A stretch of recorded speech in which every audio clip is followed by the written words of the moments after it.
বুঝছি তুমি কেন কান্না করো। দেখেন আপনার লগে আমার 7 দিন কামের কথা হয়েছিল, এর মধ্যে আপনি আমার মজুরিও কম দিছেন, তারপরও তো আমি প্রতিদিন কামে আইছি, কাম করছি। আমি তো আর আগে বুঝছি না তোমার মাঝে অত তেজ। ও একদিন বাচ্চা লইয়া না খাইয়া থাকো।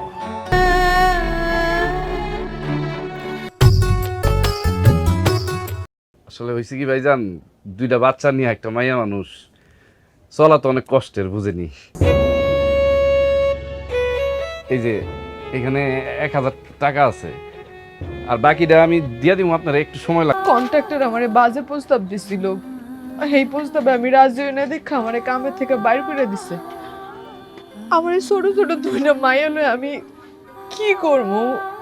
আমি ওখানে কেমনে খাইতে দেবো আমি বুঝতেছি না।